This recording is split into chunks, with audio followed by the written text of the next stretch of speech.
Secretary of State of the United States of America, His Excellency Mr. Marco Rubio, Honorable External Affairs Minister of India, Dr. S. Jaishankar, Excellencies, distinguished guests, and friends from the media. Namaskar and good afternoon to all of you. I welcome you to this press conference. We will first have remarks by the ministers, after which we'll take some questions. First, I invite External Affairs Minister of India to make his remarks to the media. Sir. Thank you, Randhir. Colleagues from the media, Secretary Rubio and I have held our bilateral talks this morning. In fact, we are midway through it, and after this presser, we'll be going back for the rest over lunch. But as you can see, we didn't want to keep you waiting, so we decided to come out in between and share a readout. Now, this is the Secretary's first visit to India, but from his very first day in office, we have actually been in regular touch. I think I was one of the first to meet you that day. And this has included occasions in Washington, D.C. and New York, but also on the sidelines of other events. The most recent one was in France. So we've had really a continuous engagement which has facilitated our overseeing the broad-based and growing cooperation between our two nations. Now, as regards this visit and our discussions today and yesterday, let me give you a state of play. In terms of the political understanding between India and the United States, I think we have a strategic partnership which emanates from a convergence of national interests in many areas. Yesterday, during the Secretary's call on the Prime Minister, some global and regional issues were discussed. And in our subsequent meeting at the embassy, we took up developments pertaining to West Asia, Middle East, to the Indian subcontinent, and to East Asia. I also shared with him some impressions I had of my recent visit to the Caribbean. Our talks today over lunch will focus on the latest developments in the Gulf. As you all know, a few things have happened or seem to be happening overnight, and also on the Ukraine conflict. And the Indo-Pacific is, of course, on the agenda for the Quad meeting, which we will be doing on the 26th. Where defense and security cooperation is concerned, you're all aware that the 10-year major defense partnership framework agreement was recently renewed. A comprehensive underwater domain awareness roadmap was also signed. We discussed the importance of taking into account the Make in India approach and lessons drawn from recent conflicts while going forward in the defense domain. On the economic front, we spoke about the value of concluding at an early date the final text of the interim agreement regarding reciprocal and mutually beneficial trade. This will be an important step towards a comprehensive bilateral trade agreement which was envisaged during Prime Minister Modi's visit in February 2025. Our expectation is, we had a team recently in Washington, and our expectation is that an American team would be visiting India soon for that purpose. We spent some time today discussing energy issues, and again, you're all aware that our government's fundamental responsibility is to address the needs of 1.4 billion people. Obviously, ensuring the accessibility and affordability of energy for them is our prime objective. Secretary and I, therefore, welcome the expansion in our energy trade in recent months. Diversified supplies are at the heart of energy security for India. We devoted some time to nuclear energy cooperation as well. The passage of the Shanti Act has opened up new possibilities. An American delegation was recently in India. We hope to realize the potential of cooperation in the nuclear domain, and I also raised with Secretary some issues, regulatory issues we have on the American side. All of you know the importance of critical minerals. Our two nations have been cooperating bilaterally in the Quad format and also as like-minded group. India joined the Pax Silica and is part of the Forge initiative. The AI Impact Summit in New Delhi in February highlighted the enormous potential of the India-US relationship, and we will naturally be encouraging our businesses dealing with AI. As India's semiconductor and AI capabilities advance, this cooperation will be even more prominent in days to come.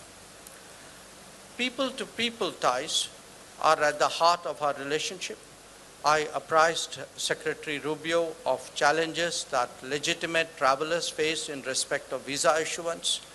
While we cooperate to deal with illegal and irregular mobility, our expectation is that legal mobility would not be adversely impacted as a consequence.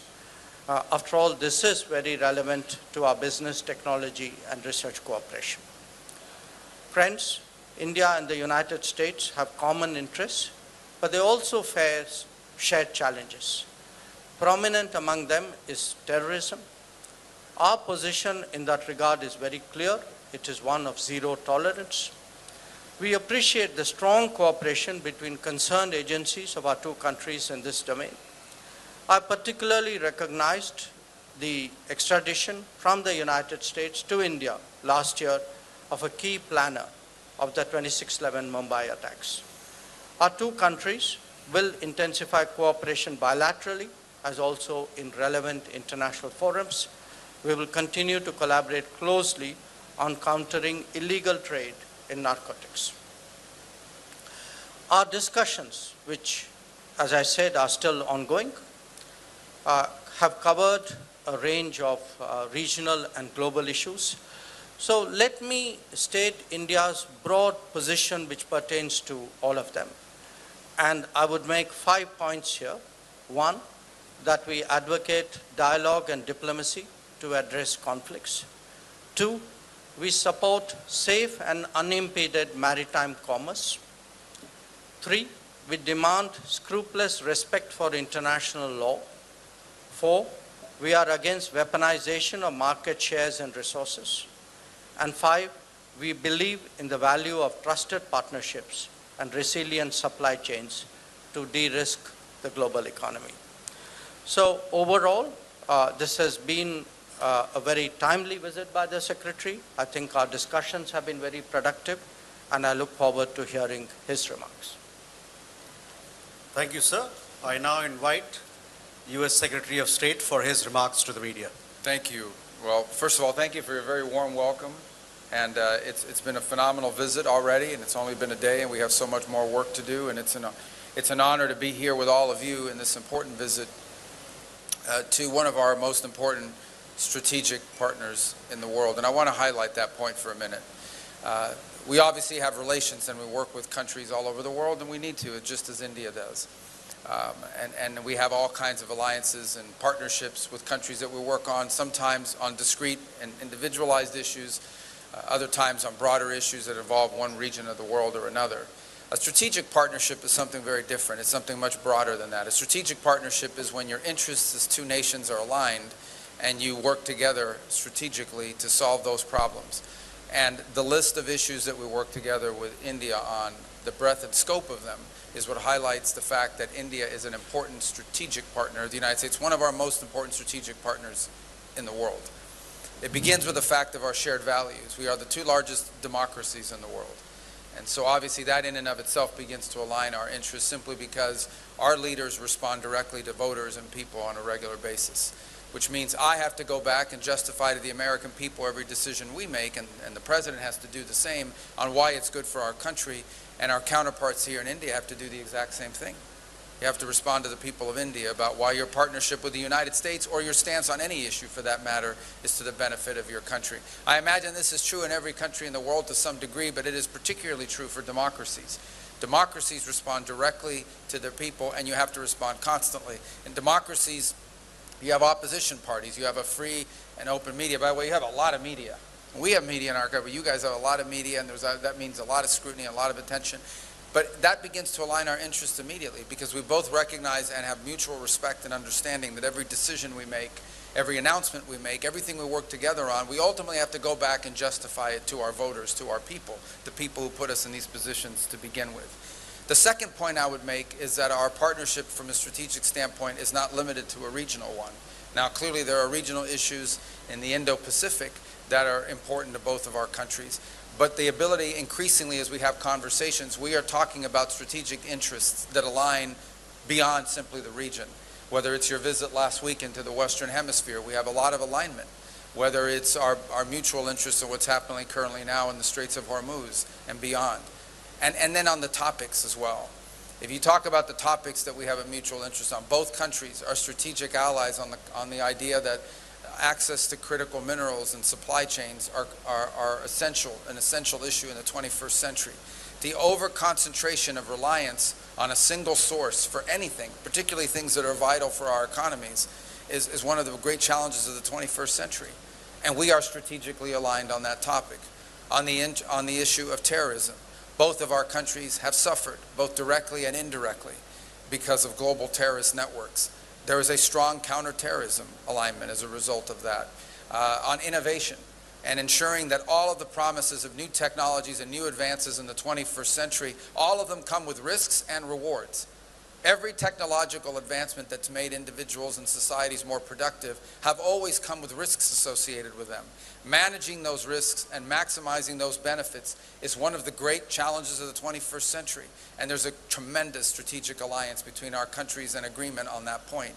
Likewise, on the unimpeded flow of commerce, especially in international airspace and international waters. This is true in the Indo-Pacific, ensuring that there's a free and open Indo-Pacific, but it extends beyond the Indo-Pacific. We share as a strategic value the fact that no international waterway, no international airspace should ever be used or nationalized by any country in the world, and that should never be accepted as a new normal. Another area of strong strategic alignment, and we could go on and on.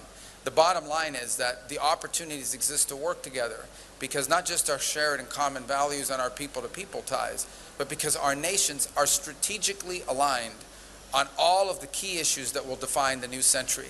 All of the great challenges that are before us now in the modern era, we are strategically aligned on. And the final point, and this I mean is no disrespect to any other country in the world, but you can have a strategic alliance with countries. But there are only a handful of countries in the world that have the ability to actually do something about these big issues on a global scale. There are only a handful of countries in the world that have both the economic and diplomatic power to be influential on strategic issues from a global perspective, and India is one of them, which is what adds the finishing touches on the importance of this strategic alliance. Is we have a strategic alliance between the United States and India. It's a strategic alliance between two countries that have global influence and the ability to influence global events. And that distinguishes it from other relationships. And so that's why this is an important visit to be here today. It's why we hope that later this year the Prime Minister will visit us in Washington. It's why I hope our leaders will have a chance to interact in other forums. And I also want to thank you, by the way, for hosting the latest meeting of the foreign ministers of the Quad, which will be happening the day after tomorrow, I believe, right? Day after tomorrow. Another important mechanism and of joint cooperation. And one more example of our strategic relationship between our two countries. Because the Quad is a forum of alignment between four countries who are not just strategically aligned on a bunch of key issues, but four countries that have the ability to varying degrees to influence global events on these topics of mutual interest. So there's a lot of details and things we can talk about. I didn't mention energy, but we also are strategically aligned on energy. You know, energy and the ability to generate power is the key behind all of the great industries out there. Whether it's data centers, whether it's artificial intelligence, whether it's the ability to modernize and continue to advance economically, all of it begins and ends with the ability to generate the power necessary, not just to raise standards of living, but beyond that, to expand into new industries. And both of our countries are strategically aligned in ensuring that we have a world that can not just produce but deliver the energy resources that are necessary to power a modern economy. So I'm not given the breadth and scope of areas of alignment, One visit alone will never solve or be able to address all of these. But this continuing dialogue and engagement between our countries is important because, as I said, I think it's not just evidence of the importance of our strategic alliance, but it's necessary in order to continue to advance on all of these topics. So thank you for your warm welcome. Thank you all for covering these events here today. And I look forward to returning many times. 4 days for a country of this size, of this beauty, and of this diversity, and all the things you have to show us. We can't possibly see it all in 4 days, but we're going to try, or we're going to die trying, because it's a pretty packed schedule. And I appreciate everything you facilitated for us in our time here together. Thank you. Thank you, sir. We now open the floor for some questions. Please be brief as you ask your question, and please do introduce yourself and your organization. We'll begin there. Kadambani, this side, please. Good afternoon. I'm Kadambani Sharma. I'm an independent journalist. I have a question for both of you. First, Secretary Rubio, to you. Indian students, engineers, doctors, researchers have contributed enormously to US economy and innovation ecosystems. But the recent changes in J1 visa, F1, H1B visa are being seen in India as hurting the core pillar of people-to-people relationship. What does your administration have to say about this in regard to Indians and the message to Indians in this regard? Dr. Jaishankar, to you, my question is, India today has strong relations with UAE, the Gulf countries, Israel, Iran, and of course, US here. And how confident are you of managing all these relations at this time in the current situation? Would you say it is an example of multi-alignment? Thank you. Thank you. Let me just handle on the, first of all, I take and accept what you've just said about the contribution that Indians have made to the U.S. economy. Over $20 billion have been invested in the U.S. economy by Indian companies. We want that number to continue to increase, and obviously the expertise as well that they've provided into our economy has been very, very valuable. I don't want you to view, or anyone, I made this point yesterday in an interview, the changes that are happening now, or the modernization of our migration system into the United States, is not focused, it's not India specific, it is global, it's being applied across the world. We are in a period of modernization, and I'll be frank and honest with you because it's important to talk about this. We've had a migratory crisis in the United States.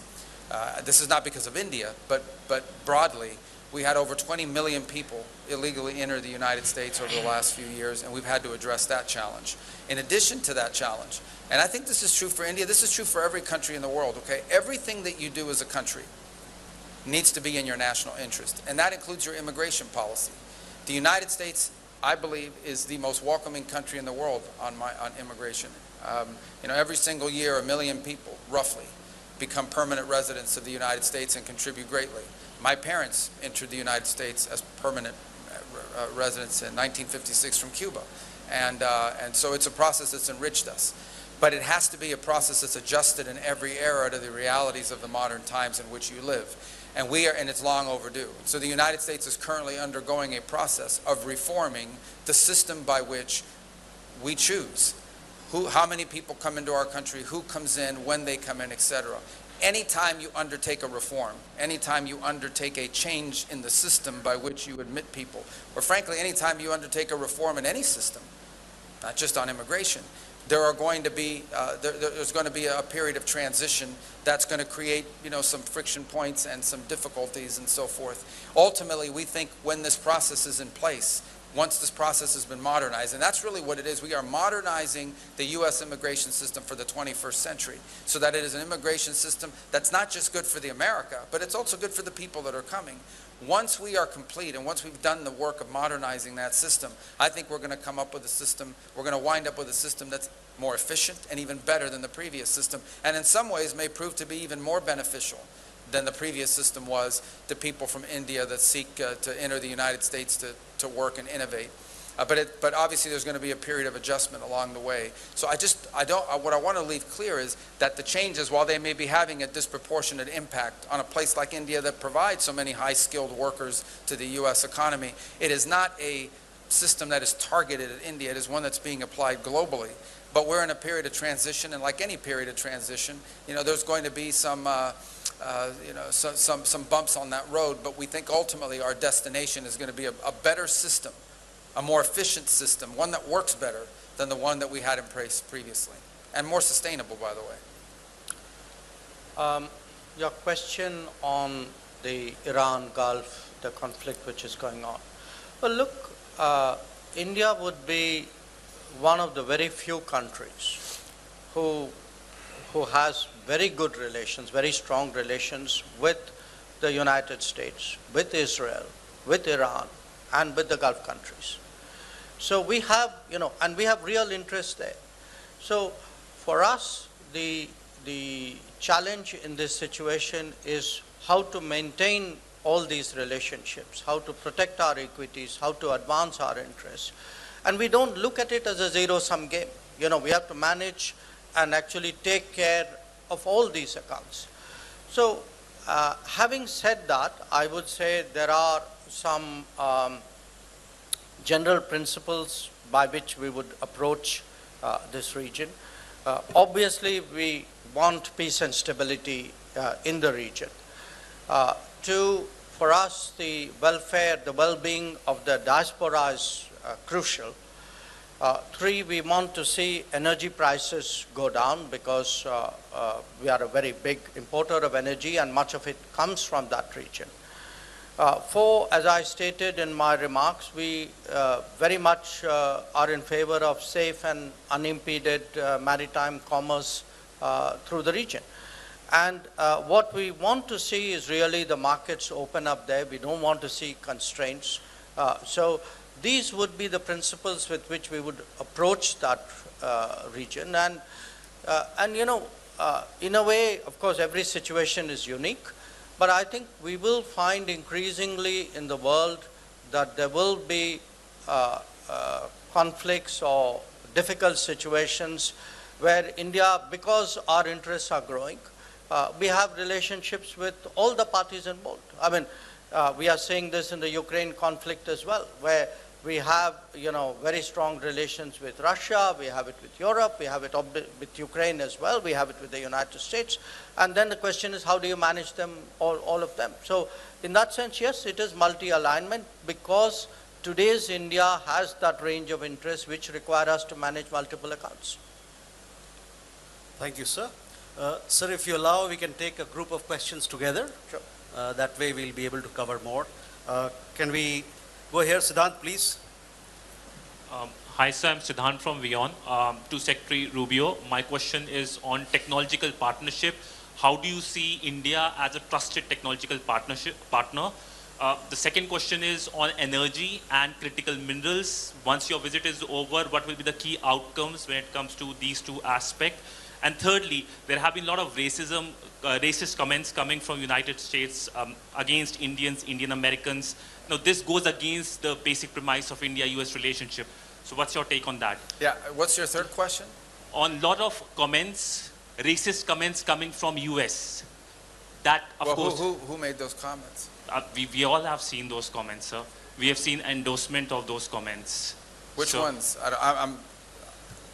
So it's well known, sir. Anyway, yeah. And to EM Jaishankar, my question is, in terms of the energy partnership, we know that we are importing LNG, we are importing crude from United States, but there is a choke point at the Hormuz. So what is the future strategy when it comes to cooperation with the United States? we go this side. Sean from AFP, sorry. Thank you. Mr. Secretary, I wanted to ask you about the latest on Iran. The president said yesterday the final details are being worked out on the Iran deal.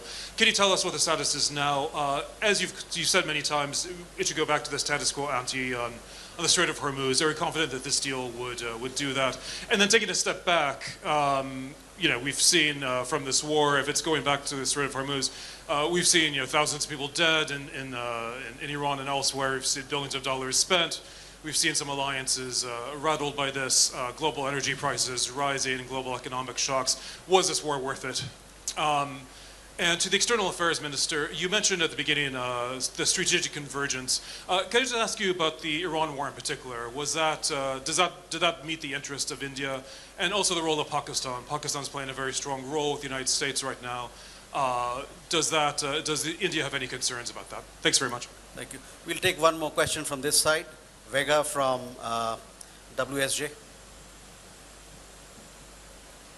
Thank you.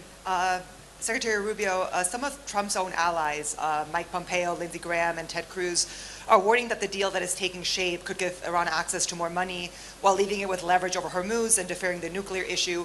Are they wrong on that? And for the minister, has the Trump administration shown the same commitment and investment in the Quad as the previous U.S. administration? And what concrete outcomes are you hoping to see beyond statements of support? So we can take these questions. All right. Do I go first? Or? Yep. Okay. I don't know how to address that, but I'll take that very seriously about the comments. Look, I'm sure that there are people that have made comments online and other places, because every country in the world has stupid people. I'm sure there are stupid people here. There are stupid people in the United States that make dumb comments all the time. I don't know what else to tell you other than the United States is a very welcoming country. Our nation has been enriched by people who come to our country, have come from our country from all over the world, have become Americans, have assimilated into our way of life, and have contributed greatly. So that's all I can comment on that in regards to your point. Your second question, there's another question about technology cooperation. Absolutely. One of the reasons why we're such strong strategic allies is because India is a place that's very advanced technologically. You have companies that are on the leading edge of technology in a variety of fields, and you happen to be our ally in terms of country to country. So it is an area of tremendous partnership. It speaks directly to the point that I made a moment ago, and that is you can have an alliance with countries, and we have, we work with countries all over the world on a variety of issues, but there are only a handful of countries in the world where you can actually partner to influence global outcomes. And so India is one of those countries, which is the reason why our strategic alliance is so critical. It's a strategic alliance between two highly capable partners who have industries within our country, private industries within our companies, within our countries, that are on the leading edge of some of the top technologies of the 21st century. So it makes all the sense in the world, two democracies with a lot of pre-existing links with companies that are on the leading edge of cutting-edge 21st century technologies, partnering together to make sure that those technologies are not just developing and continuing to lead the world in innovation, but are doing so in a way that furthers our national interest. So that is on that point. On the Iran situation, there'll be, I believe, maybe more news coming out a little bit later today on this topic, and I'll leave it to the President to make further announcements on it. Suffice it to say that some progress has been made, significant progress, although not final progress has been made. Ultimately, I remind everybody, and I think this ties into the second question that was asked with relations to it, what is the goal here? The goal here ultimately, the ultimate goal is that Iran can never have a nuclear weapon. Iran can never possess a nuclear weapon. The President has been clear about that. They will never possess a nuclear weapon, certainly not as long as Donald Trump is President of the United States. Related to that is this issue of the Straits. Okay, this is an international waterway. They don't own it. It's an international waterway, and what they are doing now is basically they are threatening to destroy commercial vessels using an international waterway. That is illegal under any concept of international law that governs us, but it's also if we allowed that to become normal, we would be normalizing an unacceptable status quo and setting a dangerous precedent that could be replicated here in this region and in multiple places around the world. So the desire the President has, his preference, is to find a diplomatic way that these problems can be solved. That's always the President's preference. He would much rather have me and the Department of State solve this problem than the Department of War having to solve this problem. But the problem is going to be solved one way or the other.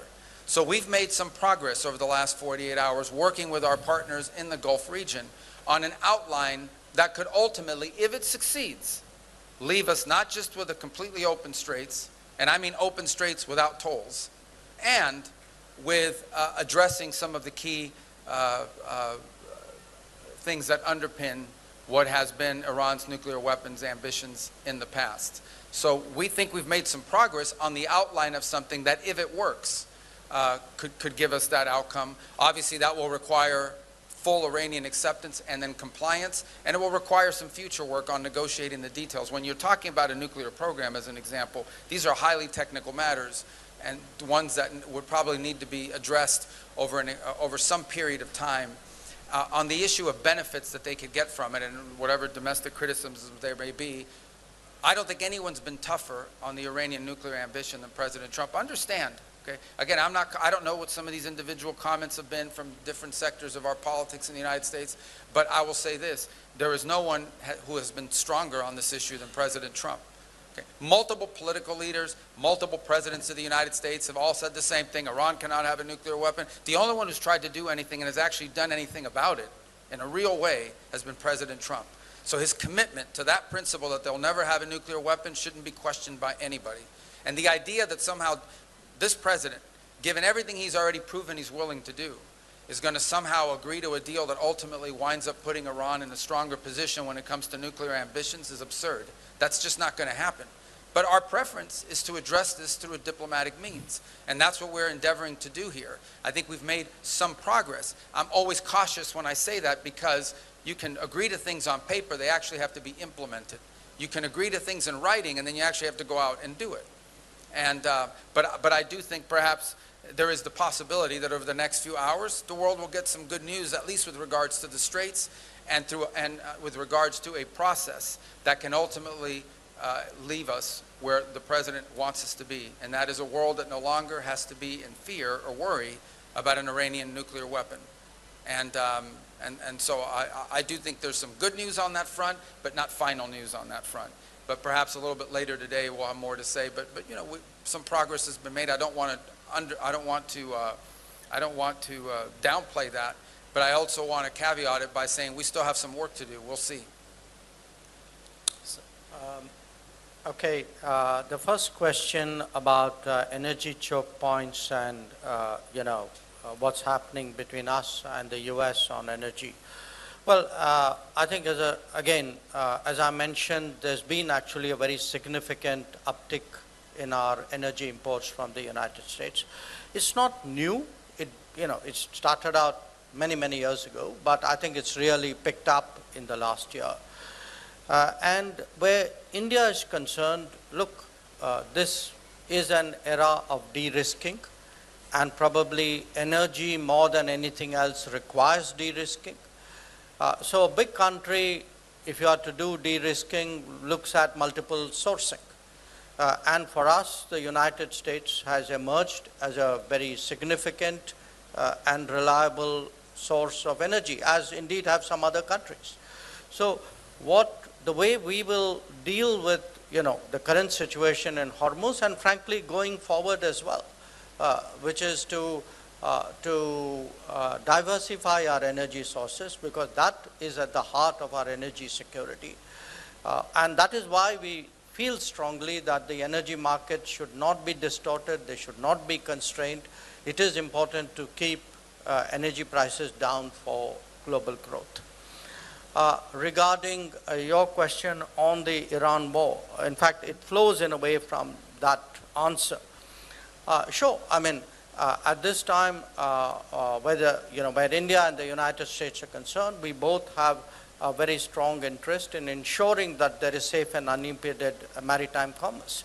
We also have a very strong interest in ensuring that globally energy prices are kept low and that energy sources are more available. So, look, we are both countries.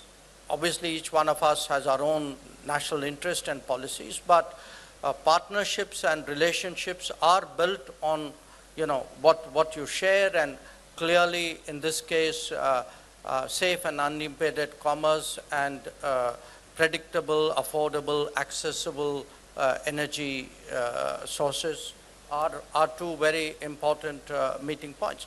Now, as to who all are involved in, in the matter which Secretary Rubio addressed, I think it is for the parties to work out. It's for them. Regarding the other question on the Trump administration and Quad, I want to remind you that the Quad actually in the current form started during President Trump's first administration. And actually, it picked up then. It has moved on. And it was very interesting when I began by saying that, we met on the first day of Secretary Rubio's tenure as Secretary of State. It was for a Quad meeting. And last year, we actually had 2 Quad meetings. We are having a 3rd Quad Foreign Ministers meeting. And looking ahead, look, to me, the Indo-Pacific is going to become more and more important with the passage of time. We were just talking about energy. It'll even become a big energy lifeline. I mean, if you're going to see, for example, a much bigger India-US energy trade, or India's energy and general trade with the US, with other countries in the Americas, I can see, much more growth, much more trade, much more maritime activity out there. So to me, the work on Quad goes on, and I think 2 days from now, you will see us on the podium talking about the Quad, and I can assure you we will have a good, strong story to tell. Thank you, sir. A final round of questions. We'll take 2 questions from each side together, and then we'll request Minister and Secretary of State to respond. Manas from this side. Secretary Rubio, after 25 years of very significant progress in India-US ties, including during President Trump's first tenure as the president, many in India feel that the relationship has lost the momentum in the last 1 year over issues including tariffs, a more transactional US approach, and mixed signals on Pakistan and China. So how do you see these views, and what is your administration doing to address these concerns about a slide in India-US relations? And to Foreign Minister Jaishankar, what are India's expectations from the Trump administration at this stage of the relationship, when we are also facing the consequences of conflicts, geopolitical headwinds, especially on our energy security? Reza. Thank you for doing this. Question for Secretary Rubio. Here, Secretary Rubio. There are serious concerns in New Delhi over the US administration's renewed engagement with Pakistan, and especially Pakistan's military leadership, especially when there are concerns in this region about that military leadership's links with terrorism and also with regional instability. How would you reassure India that this new engagement is not at India's expense? And a question for the External Affairs Minister. I know you've kind of touched on this, but the Quad came together and positioned itself as a platform for coordination between 4 maritime democracies to work on the delivery of public goods across the Indo-Pacific. How much is this still relevant with the Trump administration? Now we go to the other side. Tom from BBC. Thank you very much. Tom Bateman from the BBC. Mr. Secretary, there's a lot of attention at the moment on how to end this war, but there is continued scrutiny on the way it began. Now, it was information about the whereabouts of the Supreme Leader that led to these, unprecedented strikes of unprecedented scale. That was a Saturday in Iran in the morning when millions of children were at school. Now, Admiral Cooper said last week, confirmed the timeline of the investigation into the Manab school strike. There is media analysis that 22 schools at least were damaged either that day or in the following weeks.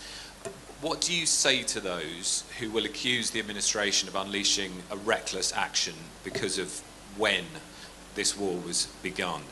And Mr. External Affairs Minister, given how hard the energy crisis is currently hitting your country, did you discuss with your American counterparts further sanctions waivers, particularly on Russian oil and other oil purchases? Thank you. Mr. Eric. Thank you. Secretary Rubio, I'd like to ask you, there's been a lot of celebration of the role of the US as the world's oldest democracy and of India as the world's largest democracy. As part of this discussion of democracy, what is your view on the continued discussion in the US as to who won the 2020 US election and those who continue to question the result that was certified by Congress. Is that appropriate? And is it appropriate for, or should all sides in democracies accept the results of elections? And Minister Jaishankar, if you could talk about specifically on the issue of energy purchases, Secretary Rubio has referred to the U.S. desire to sell more energy to India. Has India made any concrete commitments regarding purchase of U.S. energy as an additional source, or as India pursues increased diversification? Thank you.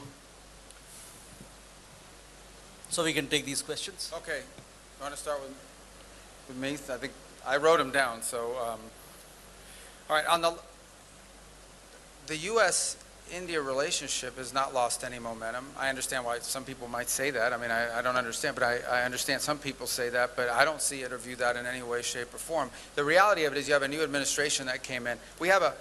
This is not about India. This is about the United States in terms of trade. Okay, this is not geared. The president did not say, let's figure out a way to create, friction with India over trade. The president came in and said, we have a trade situation involving the U.S. economy that doesn't work moving forward. There's a huge imbalance that's built up and it needs to be addressed. And he pursued it from a global perspective. And so I can tell you as Secretary of State, there virtually is no country in the world that I could travel to that isn't going to raise the issue of trade, because we did this from a global perspective. The president approached it and said, we have to rebalance U.S. trade. And one of the reasons why is, again, this is not about India. I'm not speaking about India. I'm speaking more globally. The United States was being deindustrialized. Okay? We pursued trade policies that left us in a place where all of the means of production had been outsourced in such a way that left us vulnerable. That had to change, and it cost us jobs. It created huge displacement in our country. And that needed to be corrected. There needed to be a rebalancing of how we approach global trade, whether, not just with India, with the European Union, with countries all over the world. And obviously, now the difference is India is a massive economy. This is a big economy. We're your leading trade partner. We do a lot of trade with India. And so obviously, there's a big difference between, rebalancing trade with a country of this size and magnitude, with the size and productive means of your economy, versus a smaller country that maybe all they provide is agriculture, as an example. So I think it's just gotten caught up in that. The good news is that through this rebalancing, we are ultimately seek and believe we will arrive at trade arrangements around the world that are good for the United States, but also good for our trade partners. And one of those we hope will be India. In fact, we are on the verge of making that happen. We are hopeful that our trade representative can visit here very soon. We had an Indian delegation in the United States, I believe last week or the week before. We've made tremendous progress, and I think we're going to wind up with a trade agreement between the United States and India that's going to be enduring and is going to be beneficial to both sides and sustainable in a way that addresses this national interest that we had. Beyond that, I would say that we continue to cooperate on a number of fields. As an example, when we came out with the Pax Silica proposal from the State Department, one of the first countries that joined was India. When we had our ministerial on critical minerals, the foreign minister was there, one of our key partners in that regard. It goes and speaks back to the strategic value of our partnership. This is an area of strategic concern for both sides, and we are partnering with it on it. And it's an example of what we wanted to continue to build on. So, in just the last few months, as I said, there's $20 billion of Indian investment in the U.S. economy, and that number continues to grow. So I think the relationship continues to be strong, and in fact, I believe by the end of this administration, it will be stronger than it's ever been. That's certainly our goal, and that's certainly what we're building towards. As far as our relations with other countries, yeah, we have relations, and we work at the tactical level, for example, and in many other ways with countries all over the world. So does India. That's what responsible nation states do. But I don't view our relation with any country in the world as coming at the expense of our strategic alliance with India, for the reasons I've outlined here already earlier today. On the question of the war and look, that was a long question, and it said a lot of things I don't agree with, and I'm not going to speak to military tactics simply because that's not my department. I will say this to you. When this conflict began with Iran, the goals were outlined, and they were very simple. And they were very clear. We were going to destroy their navy, which we have done. We were going to significantly reduce their ability to long range to launch ballistic missiles, because that was the conventional shield they were trying to hide behind, and we've achieved that objective. And we were going to do damage to the defense industrial base so they couldn't rebuild all of these things. We've achieved that as well. Those were the objectives of Epic Fury. Those objectives were achieved. Those were the targets of our operation, and that's what they were targeted on. Okay. On the other hand, Iran likes to sponsor proxy groups of terrorists, and these terrorists don't care what they blow up. They blow up anything and everyone. Okay. This is who we're dealing with. Okay, this is an Iran that not long ago, through their Hezbollah proxies, blew up a Jewish center in Argentina and killed a bunch of people. This is an Iran that innovated the use of roadside bombs that killed and maimed a bunch of people, including American servicemen, but a bunch of other people. This is an Iran that has organized the assassinations and the attempted assassinations of people all over the world, including, civilians and dissidents and people they don't agree with. There is no nation on earth that sponsors more terrorism than Iran, and they've spent millions and millions of dollars sponsoring terrorism and targeting individuals all over the world, and including civilians have been caught up in that. Okay, that's what Iran has done. They didn't spend their millions and millions on building roads and bridges and improving the life of their people. That's why their people are always in the street protesting, because their economy's been in shambles, because they don't invest in their economy. They would rather invest in Hezbollah. They would rather invest in the rapists and the murderers of Hamas. They would rather invest in those groups than they do in their own people. That's what Iran invests in. And that's what you should be asking me about. That's what the BBC should be covering. And that's what these other media outlets should be covering, is how evil these people are in Iran and the damage they've done to people all over the world. The world's leading sponsor of terrorism is Iran. And look what they're doing now. They are holding hostage civilian vessels, including ships that have now been stuck in the Persian Gulf. They've laid mines in an international waterway. And yet, despite all of that, the United States remains committed to finding a diplomatic solution to this crisis. But let's be clear who we're talking about here. We're not talking about some pacifist government over there or some pacifist regime. We're talking about one of the most vicious regimes on the face of the earth and in modern history.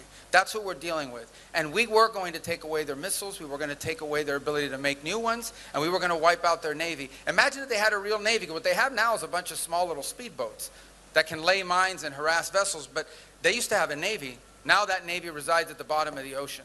And that was the objective of Epic Fury. As far as the question about democracy, I don't know what, democracy, every country that has a democracy has elections. And in I've been involved, I've seen elections in the United States where Democrats, I remember the lady from Georgia who lost her election in Georgia and said it was stolen from her. The bottom line is you have elections, and elections are conducted on the basis of rules and so forth, and sometimes those rules are not followed, sometimes those rules are not adhered to, sometimes those rules are played around with. Right now, Democrats are complaining about a redistricting process in the United States. But we're going to have elections in 2026. You guys cover it all the time. They're called the midterms. We're going to have elections in 2028. I was elected in elections when I was an elected leader. So at the end of the day, yeah, democracies, as I said, rely on elections. Elections rely on rules. Those rules have to be followed. But at the end of the day, these are enduring democracies. I can tell you this, the leaders that are in the United States right now, President Trump was elected. He was elected with an overwhelming majority in the Electoral College. He was elected by winning the 7, not 5, but the 7 key swing states. He was elected in 2024 to carry out a mandate, and he responds to the American people as a result of it. And our leaders in Congress are the same. They have to answer to their voters. And that's the key. That's the key, and I talked about it before, the largest democracy in the world and the oldest democracy in the world. Our leaders, when we make decisions on the global stage, we have to go back and justify it to the American people. They have to go back and justify it to their voters here in India. We are responsible and accountable to the people, and they always say the same thing. They want to know why what you are doing on the global stage is good for the people of your country. And that's why I think it's important that there be strategic alliances with the largest democracy in the world and the oldest democracy in the world, because we are two countries that have to make decisions that are in the national interest because our voters demand it, but also that are in our mutual interest. And that's why this relationship is so valuable. Sir, thank you. Well, I have one question on expectations from the Trump administration, 3 questions on energy which sort of overlap, and 1 question on the Quad. So I'll take them in that order. I think, look, where the United States is concerned, the Trump administration has been very forthright in putting forward its foreign policy outlook as America first. Now, where we are concerned, we have a view of India first. So both of us are obviously driven by our respective national interests. There will be many areas where our national interests are in harmony and we work together, which is why we have a strategic partnership. There could be some where they don't, in which case we have to manage those situations. Where the energy issues are concerned, again,